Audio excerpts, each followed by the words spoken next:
A continuación, el comentario del periodista Patricio López.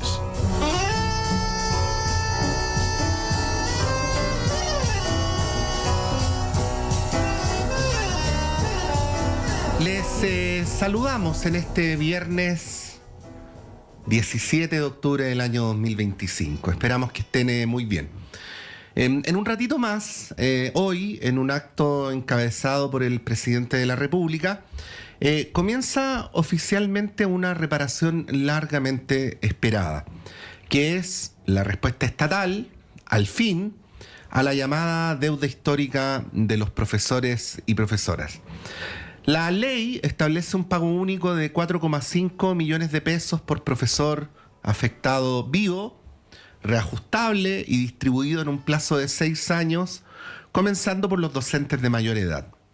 En esta primera etapa son cerca de 15.500 profesores y profesoras quienes recibirán sus primeras cuotas. Se estima, si han estado debidamente inscritos, entre este día viernes 17 y el próximo 22 de octubre. Se trata entonces de un momento de inflexión tras décadas de movilización sostenida del Colegio de Profesores.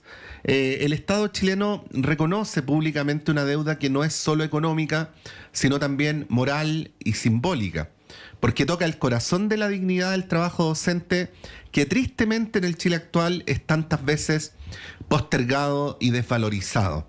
Es algo a lo que hacíamos alusión ayer precisamente cuando celebrábamos el Día del Profesor y de la Profesora.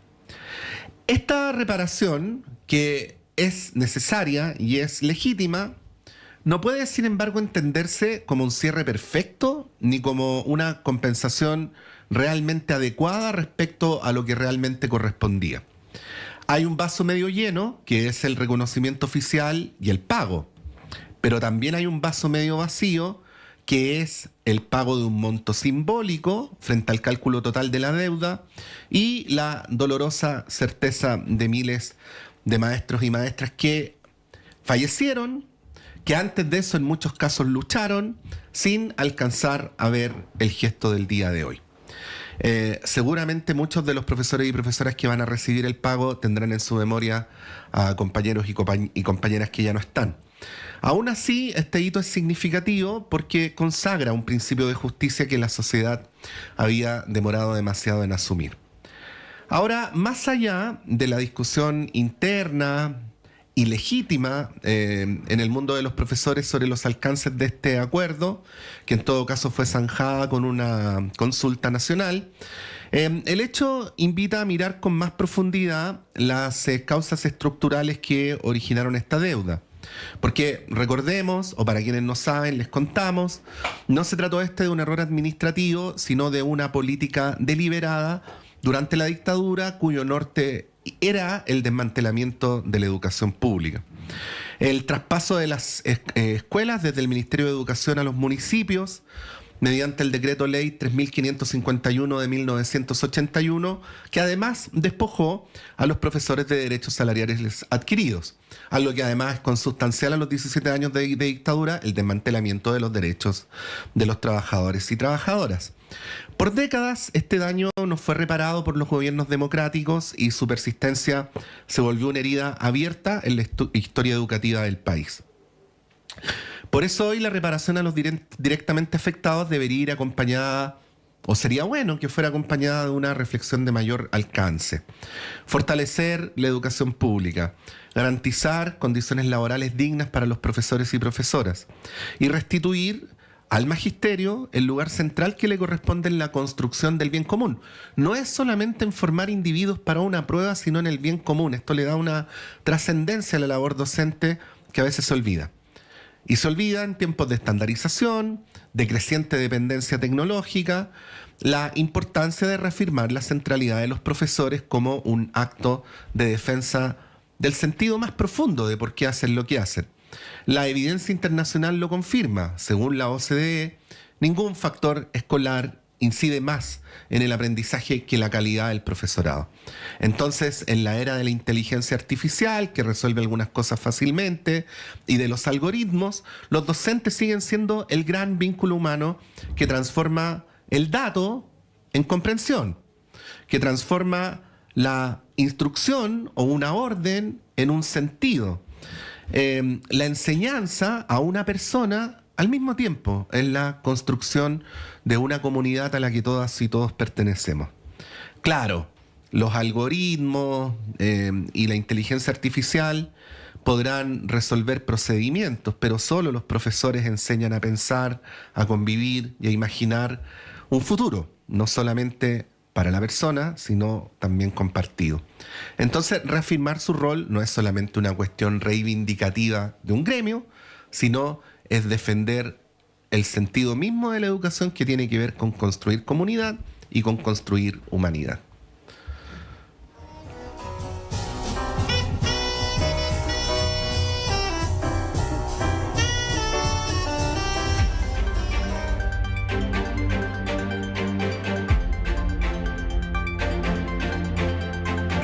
El Departamento de Prensa de Radio Universidad de Chile trabaja para mantenerlo informado. Radio Análisis, una transmisión conjunta de las radios que piensan.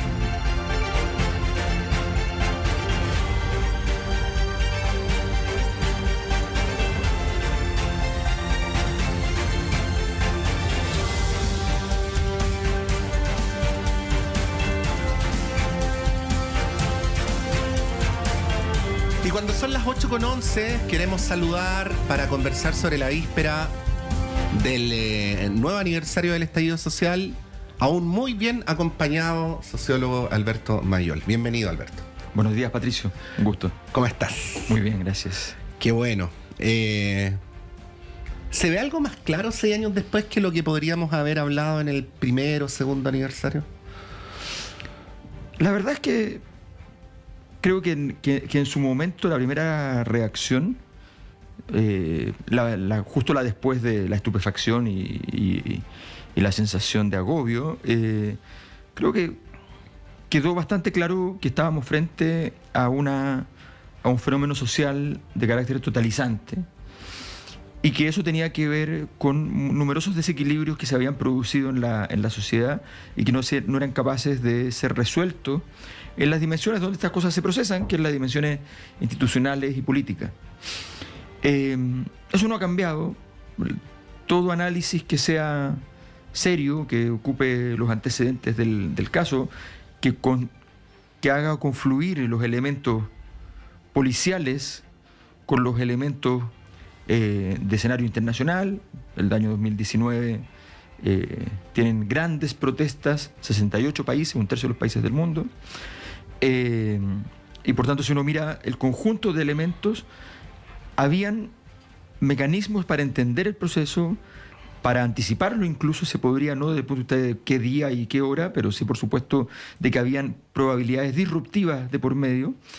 Y por tanto, yo diría que hoy día tenemos la tranquilidad de poder mirar esto con más calma, y sin embargo, hoy más que ayer, hay gente que considera que esto es una especie de emboscada de millones de personas contra millones de personas, ¿ya? Que es un mero arrebato de una fiesta de la delincuencia. Y hay un conjunto de elementos que se andan diciendo que lo que producen es una sensación de confusión respecto a esto. La evidencia es clara. Yo he visto estos días salir informes académicos que vuelven sobre lo que ya sabemos, pero vuelven sobre todo porque sigue apareciendo una necesidad de dar explicaciones, y eso no ayuda en nada, porque finalmente esto era cuando tú tienes una patología, cuando tú tienes un accidente cerebrovascular con fallas multisistémicas, deberías ponerle atención a eso, ¿ya? Y no a cualquier explicación que ayude a que tú te tranquilices sin resolver el problema. Sí, a ver, voy a contar una infidencia, Alberto, que por supuesto no te compromete en nada, pero muchos de nuestros auditores y auditoras saben que con Alberto durante muchos años hicimos un programa de libros y por lo tanto nos veíamos una vez a la semana. Y esto fue de antes, Alberto, del estallido, y yo me acuerdo que cuando nos juntábamos tú me decías: oye, Pato, mira, yo estoy estudiando los indicadores sociales, los estudios sociológicos dan cuenta de que se está acumulando un gran malestar en la población y en algún momento esto se puede expresar de una manera... No se usaba la palabra estallido en ese tiempo, pero algo así como un levantamiento social importante. Y dadas las circunstancias, uno no veía mucho por dónde podía venir esto, y sin embargo ocurrió. Y cuando ocurrió, tú junto a otros académicos dijeron, bueno, pero si aquí la evidencia estaba, se invocaron los estudios del PNUD, de otros estudios que se hicieron en la Universidad de Chile, de los tuyos, para decir, bueno, esto tenía pleno sustento académico, ¿no? Pero la reflexión de ese momento, que es, esto tiene un fundamento en la investigación previa que se ha hecho, choca con la restitución de otro sentido común, ¿no? Como el que, por ejemplo, consultábamos ayer, y no lo digo en un sentido inquisitorio, sino simplemente para contrastar, al diputado Miguel Mellado, que dice esto no fue un estallido social, fue un estallido delincuencial asusado, esto es algo orquestado, no es una demanda social, fue un golpe de Estado planificado por la izquierda y así sucesivamente. Bueno, ¿cómo ponderar aquello? Bueno, no queda más que tratarlo como un síntoma. Me parece que el proceso de malestar social, aquí hay una cosa que es muy interesante. Malestar social suena a lo contrario de bienestar social. Y malestar social no es lo contrario de bienestar social, sino que es un fenómeno muy distinto. Es un fenómeno mediante el cual se producen caídas importantes de la legitimidad de las élites a partir de la pérdida del sentido de la experiencia institucional. Es decir, a partir del hecho de que tú percibes que la realidad no te parece comprensible a partir de la experiencia institucional vigente. Y por tanto, tú pierdes el mapa. Eres una persona con un efecto... Es como bajar un día, salir a tu país y estar como teniendo que comprar un billete de tren en Shanghái. No sabes cómo se hace. Entonces, dejamos de saber cómo se hacen muchas cosas que son cotidianas y que nos mantienen en un estado de tranquilidad, sin elementos irritativos. Saber qué es con lo que vivo, saber para qué sirven las instituciones. Cuando yo me levanto y dejo de entender para qué sirve una institución, todo se empieza a horadar. Entonces, ese proceso de confusión es la clave del asunto. Y por tanto, no me parece extraño que hayan personas que caigan en aquello. Quiero decir con toda claridad, no hay en Carabineros de Chile, luego de investigarse profusamente, nada que señale que hubo algún grado de organización. Se buscó. Se buscó. No hay ninguna señal de que hayan habido terceros involucrados. No hay nada. Entonces... Pero eso equivaldría, estoy pensando además en la columna de Sergio Muñoz, a contarse un cuento para acto seguido creérselo. Podría ser, pero también podría ser, como te digo, que a mí no me parece extraño que haya una confusión de ese tipo porque de alguna manera el proceso sigue su curso. El proceso de fondo, no el síntoma, ¿ya? El proceso de fondo sigue su curso. Voy a decirlo así, para que comprometa a los dos sectores por igual. La lista del pueblo leía que Chile era de izquierda luego del estallido. No que estaba de izquierda, sino que era de izquierda.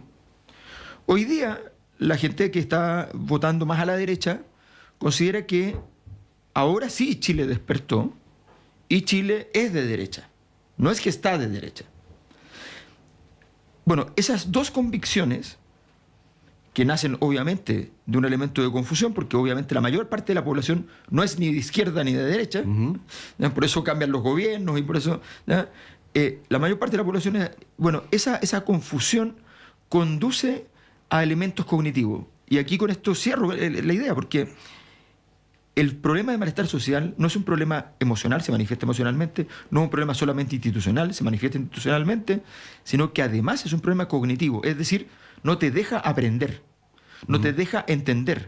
Por tanto, yo puedo eximirlo de la responsabilidad, lo que me parece grave, personalmente, pero lo puedo eximir de esa responsabilidad como personas. Pero hay un problema, que están a cargo de las instituciones. Y si tú crees que esto lo vas a resolver, esto ha pasado en muchas partes del mundo, que los políticos no quieren resolver el problema y mandan a la policía a resolver el problema. Bueno, es lo mismo que ocurrió para esa época, que el problema tenían que resolver los carabineros y no los políticos. Y el único momento en que se logró resolver más o menos fue cuando entraron los políticos a llegar a un camino institucional. Sí, quizás sería muy utópico pretender que el conjunto del sistema político, Alberto, estuviera pensando en el largo plazo, un poquito más allá del tiempo presente, de la encuesta del fin de semana, de la próxima elección. Pero uno ve esto como un rasgo bien marcado, bien generalizado en el sistema político. Yo lo voy a decir a modo caricaturesco, pero solo para ilustrar. Es como si el sistema político prefiriera que la gente se vaya a su casa aun cuando el problema no esté solucionado, ¿no?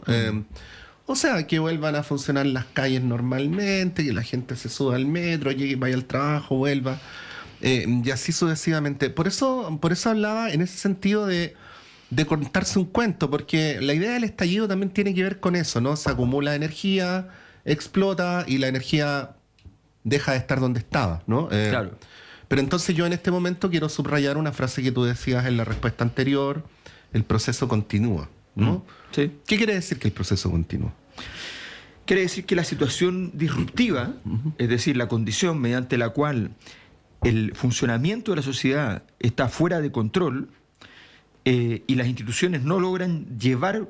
A ver, las instituciones son como... Imaginemos lo siguiente, si esto es ingeniería social, las instituciones son cañerías, ¿ya? Por donde pasa, tú estás metiendo por esas cañerías un flujo, una cantidad de líquido. Entonces, y eso tú puedes hacerlo pasar por dentro, o puede pasar por fuera. Si tú en un escenario de ingeniería tienes el problema de que el agua no pasa por dentro de las cañerías, por ejemplo, que un 10% no pasa por dentro, es grave. Si es un 30%, es gravísimo. La sociedad permite que pasen cosas fuera de las instituciones. Es normal. Puede ser que un 30%, más o menos de lo que hemos medido, un 30% pasa normalmente por fuera, y sin embargo la sociedad es capaz de soportarlo. Pero cuando eso pasa, llega a ser mucho más que eso, la sociedad se vuelve disruptiva porque se te empiezan a romper las cañerías. Y no tienes capacidad para lograr soportar ese flujo. Bueno, eso es lo que está pasando, eso es lo que ha pasado en este proceso. ¿Y qué es lo que pasa? Cuando nosotros llegamos al estallido, nuestras mediciones indican que este nivel que pasaba por fuera, o sea, la sociedad pasando por fuera de la institucionalidad, no era el 30%, no era el 60%, era el 87%. Entonces, cuando tú miras una condición como esa, con todas las dificultades de medición, yo he estado, desde que encontramos esto, aquí trabajando en la Universidad de Chile, el año 2009, desde que encontramos las primeras señales, me he vuelto loco tratando de ver cómo lo mido, ¿no? Y hemos llegado a algunas herramientas. Entonces, y esas herramientas nos indican de que esta situación disruptiva sigue. La respuesta de esta situación disruptiva puede ser muy diversa. No es la misma siempre. Ahora, Alberto, ¿por qué no ha ocurrido estallido social durante el gobierno de Gabriel Boric? Y se presume que sí podría ocurrir, o bajo ciertas condiciones, bajo un eventual gobierno de José Antonio Kast. Bueno, primero porque el gobierno de Gabriel Boric viene a simbolizar una respuesta histórica al proceso que condujo al 2019. Boric y compañía no son el 2019, son el 2011. ¿Ya? Pero el 2011 es el infarto que precede al accidente vascular. Y es el esfuerzo de salida institucional. Por tanto, la sensación de que hay una intención, ¿ya?, de encauzar este proceso es distinta a lo que pasó con la forma de comportamiento que se tuvo en el gobierno de Sebastián Piñera, que lo que se leyó por parte de la ciudadanía es que no había una búsqueda de resolver, de hacerse cargo del problema. Ahora, el problema para el siguiente gobierno, efectivamente, y además las energías disruptivas tienen un proceso, se tienen que ir acumulando, reacumulando y generando contradicciones vitales. Bueno, hoy día Chile vive la contradicción. Las mismas personas que tenían una mala opinión de Carabineros hace 4 años atrás, hoy que los carabineros no podían salir con uniforme a la calle como yéndose para su casa, tenían que cambiarse de ropa. hoy día consideran santos a los carabineros. Esa contradicción funcional permanente, ¿ya?, ha hecho que sea más difícil que esto estalle. Pero la pregunta es, a veces esto no tiene por qué salir en forma de estallido de protestas. Por ejemplo, para mí Javier Milei en Argentina es un estallido. Él. En sí mismo. En la forma en que se produce esa disrupción que aparece. En Chile puede aparecer de otras maneras. Es una anomalía, ¿no? Claro, es una singularidad incluso. Entonces, no estamos descalificando a la persona de Milei, pero él es anómalo. No, pues, o sea, es evidentemente anómalo. Pero un candidato presidencial en Argentina que dice un par de meses antes que admira a Margaret Thatcher, que no quiere nada a Maradona, y que el Papa es el maligno, eso dicho en campaña. O sea, para que un asesor se tire al suelo y llore. ¿Ya? Y resulta que gana la elección. Eso es una anomalía, ¿no?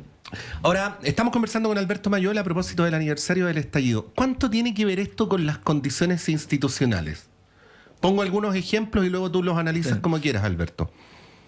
Asimetrías del poder entre empleadores y trabajadores al interior del mundo del trabajo, ¿no?, que hace que ciertos problemas se perpetúen a lo largo del tiempo.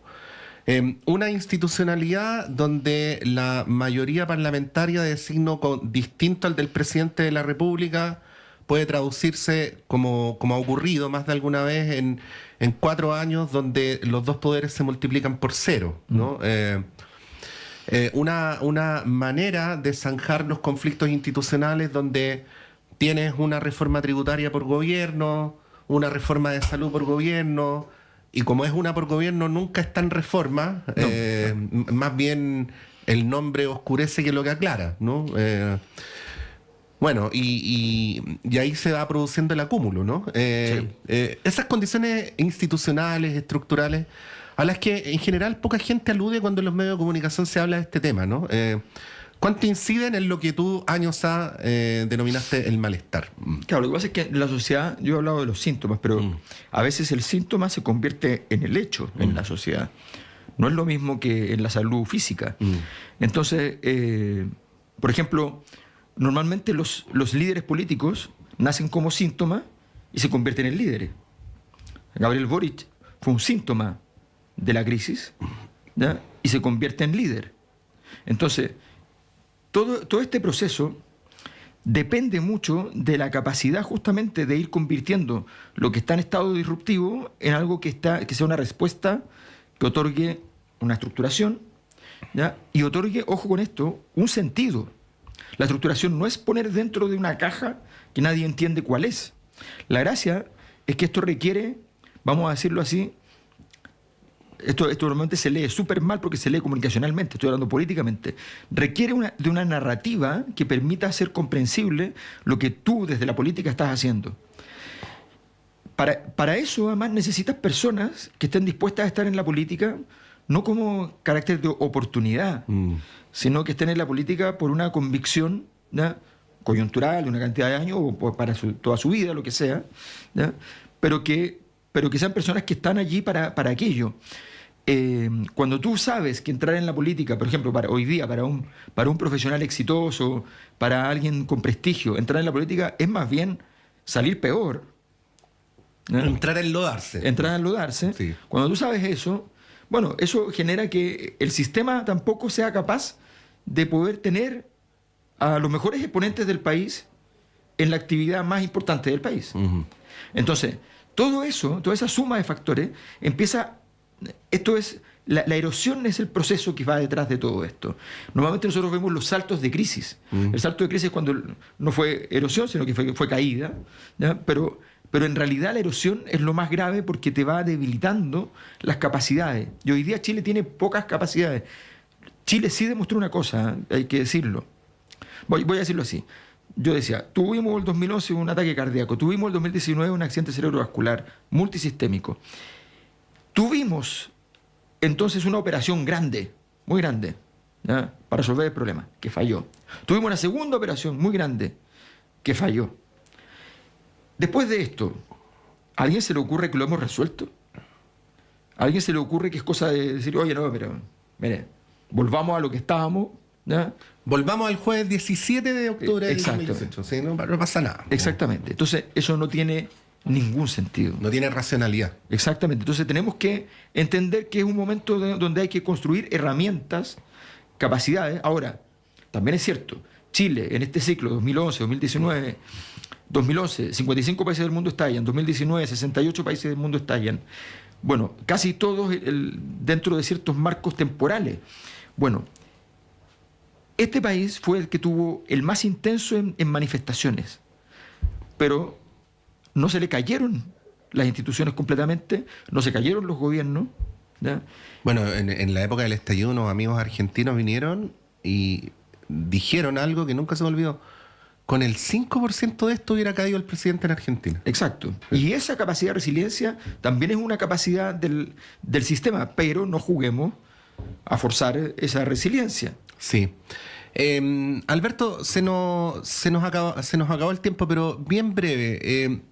De este gobierno no vamos a hablar porque ya está terminando. En los días previos ha habido críticas a este gobierno de algunas personas, Rodrigo Bustos, por ejemplo, ayer, en lo que tiene que ver con su rol en las consecuencias del estallido. Pero, ¿qué le sugerirías tú a las derechas que tienen la primera o una alta probabilidad de llegar al gobierno en marzo del próximo año, en la medida que con matices, con más prudencia, más agresividad, pero al fin y al cabo todas, coinciden en una lectura del estallido como una cuestión meramente delincuencial y desvinculada de sus causas sociales? ¿Qué les sugerirías a ellos que pueden ser gobierno a la vuelta de la esquina? Apostar a la comprensión de algo que no se ha querido comprender o no se ha podido comprender es muy difícil. Ahora, ellos van a tener que estar en una práctica eventualmente si es que llegan a gobernar, y en esa práctica hay que tener una consideración.